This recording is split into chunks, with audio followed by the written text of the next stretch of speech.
Ninja operate in the shadows. They strike without being seen and are masters of espionage.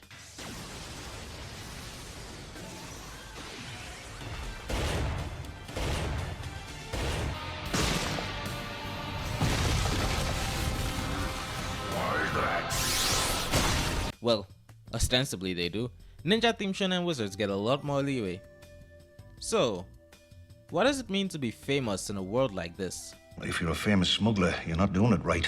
It's Sasuke's birthday once again, so here's another character analysis. I've already analyzed his arcs across part 1 and 2 over the last 2 years, so now I want to touch upon an aspect of his character arc that wasn't a major part of that video. His fame. Sasuke is famous. His clan is famous. It's almost a running joke that he's considered to be the attractive popular boy character who'd probably look like this in real life. But fame comes at a cost. One of the most telling scenes in the early Chunin exams arc of Naruto was when Team 7 was meeting up with the various teams they would be competing against. Naruto, our protagonist, felt jealous and upset that so many people were focused on his teammate, and at one point he even decided that he'd had enough and injected himself into the conversation between Lee and Sasuke, essentially inviting himself to get his ass kicked along with the Uchiha. And this was only the beginning, as Sasuke's popularity in the Chunin exams would nearly get him and his team killed over and over again. I find that it's excellent foreshadowing of what people being interested in you can lead to, something Naruto becomes very aware of when the Akatsuki took an interest in him. A lot of the discourse surrounding Naruto involves discussion over the idea of hard work versus talent, but even ignoring the fact that talented people in the series do work hard on their own, and those not considered born talented had their own advantages, the very setting of Naruto makes one thing clear. Being born special is hell, especially if other people know it. For reference, look at the people that were considered naturally talented in the Chunin exams. Sasuke, Neji, Gaara. On a purely surface level, it makes sense to be jealous of the abilities they are famous for. But anyone who knows anything about their lives knows that there's very little to envy beyond their ability to hurt others. Gaara lost his mother and was feared as a monster and the target of several assassination attempts. Neji lost his father and was branded with a death seal, ostensibly to protect the secrets of the Byakugan. And Sasuke? Do I even need to go into it?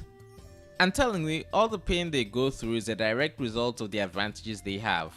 These abilities essentially turn them into human weapons to be feared, to be protected, to be exploited. And because of the nature of Kekai Genkai, these talents are out for the world to see. They are famous for it. Characters whose future potential wasn't immediately obvious, such as Sakura, essentially flew under the radar, leading to them having relatively normal lives. By contrast, almost every natural-born genius whose past we get a glimpse of is an exercise in misery. From Itachi and Kakashi, the child soldiers killing people because they are good at it, to Haku's mother being lynched for her special abilities, all of Team Taka being in a position for Sasuke to recruit them due to the fact that they were being exploited by Orochimaru. Even Naruto was made a Jinchuriki by his father because he was an Uzumaki, and that Jinchuriki status caused him to suffer greatly before he was even aware of what he had. And that's when the terrorists started trying to kidnap him. I think a big reason this whole theme goes understated, besides the fact that Kishimoto doesn't really focus too much on it, is that, well, people are too blinded by Rock Lee's introduction of the concept of hard work versus talent to notice that the series as a whole kind of debunks that philosophy in his most famous fight. And the thing about a hard work versus talent narrative is that it relies on talent being entirely beneficial. If someone was born with power, then that must be something that works to their advantage. So some don't really try to look at what exactly the narrative is saying about those ninja who were born lucky. Now this theme is present in both Naruto and Sasuke's side of the story, but as understated as it is in both, I think it's much more pronounced and, well, interesting from Sasuke's side. Who knows, if this video does well, and I feel so inclined, I might look at this theme from Naruto's perspective. Almost all of Sasuke's problems can be traced back to the Sharingan, and more specifically, to how people react to it, with fear or with a desire to possess it. Even before he was old enough to speak, his clan was already under duress because of the suspicion that they had been involved in the Kyuubi attack. There was no actual evidence that one was, let alone a loyal ninja. But the fear that they could have done it was more than enough, and in the same way the people of the Mist Village felt the need to wipe out those with Kekai Genkai out of fear that they would cause another conflict, the Uchiha were placed under close observation and the scrutiny of the Ambu. This would begin the sequence of events leading up to the Uchiha massacre. In this way, we can see that having a Kekai Genkai alone can inspire fear in others, an idea that's further explored in the Sasuke Shinden novel and its anime adaptation. But long before Sasuke had to deal with the Ketsu Ryugan, he had to deal with Orochimaru, who I'm pretty sure is responsible for at least 40% of the Sharingan praise in the series. Orochimaru believed he understood Sasuke more than anyone else, but while he may have understood certain aspects of the Uchiha child, he failed to see Sasuke as much more than a body for him to obtain. And that inevitably led to his downfall because Sasuke's ambition was far stronger than the appearance of a tool.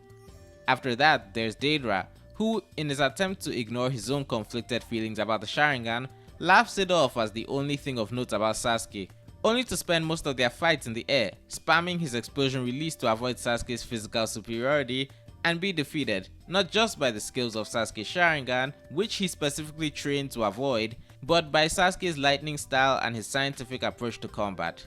Even Itachi falls victim to this. Itachi's plan to keep Sasuke safe took into account the possibility that Sasuke would turn against the leaf, and he planned to brainwash his brother if he were to try and attack it while he had his eyes. But Itachi overestimated the length Sasuke would go to for power, as his brother didn't decide to make use of his eyes until it became a necessity. Sasuke's emotions won out over the idea of taking his brother's eyes for more power, something Itachi failed to anticipate. And then there's Taka, Suigetsu, the child prodigy experimented on for his power, Karen, the healer who was abused for her power, and Jugo, the origin of the curse marks, who fears his power so much he'd rather be in a cage. These teenagers had extraordinary abilities and suffered greatly for it.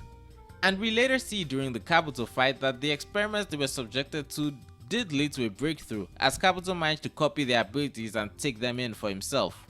Not dissimilar from Danzo. I hand over this victory to...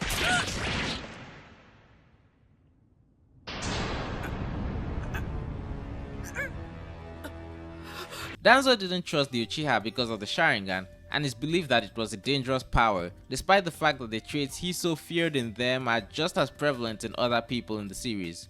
It was this distrust that would eventually lead to their massacre. But while he feared their powers, he also coveted them.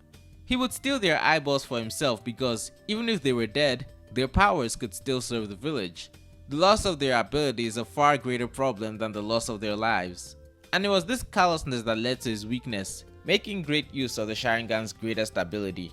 An ability that comes at the cost of the use of that eye to try and defeat Sasuke, while Sasuke, an Uchiha who understood and respected his power, would turn the tables on him with a basic Sharingan Genjutsu. But Sasuke himself isn't immune to this mindset. As he learns more and more about the world, he becomes more okay with exploiting people's abilities.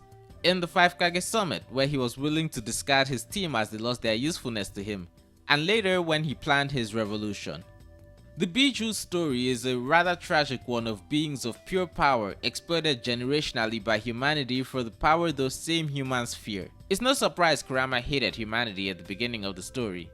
And Sasuke had a simple plan for that. He'd kill them. Finally. Permanently. It's a solution, but it's hardly a good one because it's surrendering to the idea that humanity will never change and just killing off those who they would exploit. But even before he'd do that, he'd first make use of their power for himself. Up until the 5 Kage Summit, Sasuke seemed almost ambivalent to these issues. But after learning about his clan's massacre and seeing Danzo with their eyes, he began paying more attention to such exploitation, even accusing Kakashi of doing the same. But since he has a negative character arc, much like how he's more willing to kill in a world he sees as more bloodthirsty, he falls to the world's level of dehumanization and exploitation. Where he once gave Team Taka a choice in following him and paid attention to their personal desires, with Team Hebi, he became willing to discard their lives to achieve his goals. And the very conclusion of the story is essentially about him dehumanizing himself, cutting off his humanity and those he cares for in order to become a great threat in the name of forcibly maintaining a peace he did not believe would last long. His humanity? Irrelevant. Better off dead like his past. All that would matter is what he could do for the world. And once again, Sasuke would only be known for his abilities, for his power, for the fear that would force the world to submit. In the end, Naruto would talk and beat sense into Sasuke, making him realize that true peace wouldn't be possible from people cutting themselves off like that, but by understanding each other, regardless of what they could do. And no matter how much Sasuke planned to dehumanize himself, much like everyone who dehumanized him before, he'd fail, because he's human. This aspect of humanity still hasn't gone away, even in Boruto. While there is peace between the shinobi nations, there are still threats that make the exploitation and fear of the power of others a huge part of the ninja world.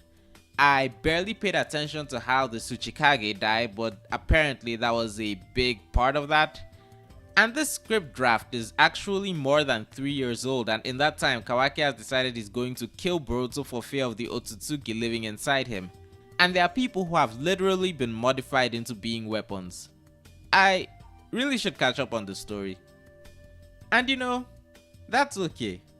In fact, it's fascinating, because it means that this mindset and view of those with power isn't a bug, it's a feature. It's a part of the human condition as ingrained as the aversion to pain, and while that instinctive nature can't really be changed in all of humanity, and you could even make arguments that it would be bad to change it, knowing when it becomes a problem means you can learn to do better. Now the question is, what lesson will the new generation take away from this? If you enjoyed the video or have something to say, please leave a like and comment your thoughts down below to engage the algorithm. Also check out my other Naruto videos if you like this analysis. Thank you and good day.